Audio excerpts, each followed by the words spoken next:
Salut! Alors, si vous avez juste commencé de lire la Bible, vous vous rendrez assez vite compte que depuis que l'homme s'est détourné de Dieu, il n'arrive pas à faire le bien. Ah, il y a de temps en temps 2-3 bons types, mais même eux, ils font des conneries. Et on pourrait se dire, mais attends, d'un côté, il y a Dieu qui se dit, non, mais purée, mais soyez gentils, mais arrêtez, quoi, soyez gentils.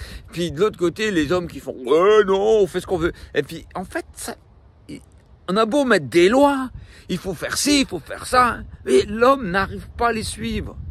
Alors on peut se dire, alors il faut être sévère avec l'homme et le gronder et le fâcher avec lui et tout ça. Voilà. Mais ça mène nulle part. Ça marche pas. Et on le voit. Et c'est un peu comme si l'Ancien Testament nous disait, mais non, mais on n'y arrive pas, mec.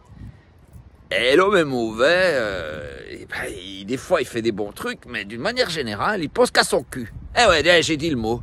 Ouais, c'est un peu ça, ouais, c'est ça. Donc, heureusement, il y a la venue de Jésus. Et c'est la venue de Jésus, c'est quelque chose qui change toute la donne. Parce que Jésus, c'est Dieu qui vient et qui prend nos fautes et qui il nous les pardonne, il nous lave le cœur, il nous guérit le cœur malade, parce que à faire le mal, on se détruit soi-même. Il nous guérit le cœur. Et puis, il y a aussi un truc magnifique, c'est la venue de l'Esprit de Dieu, l'Esprit Saint. Et lui, il est constamment avec nous. Et Dieu change notre cœur de pierre, de incapable de faire le bien. On a un cœur de chair, un cœur qui sait aimer, qui sait voir les choses selon Dieu. Et ça ne fait pas de nous des gens à la conduite parfaite. Mais ça change l'énergie. Ah, j'ai dit un mot un peu bizarre. Ça change l'énergie des choses.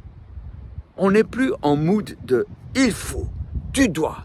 Tu lis pas assez la Bible, tu pries pas assez, blablabla, bla, bla, tout ça. Et ça, d'ailleurs, j'ai l'impression qu'il y a bien des églises qui sont pas au courant. Et puis ils sont là, encore dans le mood Ancien Testament, à culpabiliser les gens. Mais, quand tu passes du temps avec Dieu, tous les jours, tu cherches sa présence, il transforme ton cœur. Et puis, il te donne de l'amour. Et tu fais les choses pour lui. Non parce que tu dois, il faudrait, on ne devrait pas. Mais tu le fais naturellement. Et alors, ça ne veut pas dire que tu ne fais pas de conneries. Mais tu fais les choses d'un autre cœur. Et c'est ça, la bonne nouvelle. C'est que tu as droit à un cœur nouveau. Où il te change. Où il te prend la place. Et ça veut dire aussi, c'est que ta manière de prier, plutôt que de dire « Oh, aide-moi à pas faire des conneries, aide-moi à réussir ça, aide-moi à ci, ça », ça change, ça devient autre chose. Ça devient une relation d'amitié. Dieu devient quelqu'un que tu découvres. Et à son contact, tu changes. En tout cas, moi, ça marche.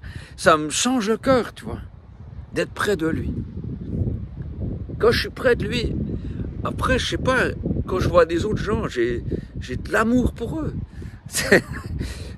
C'est sûrement pas parfait, je le sais bien.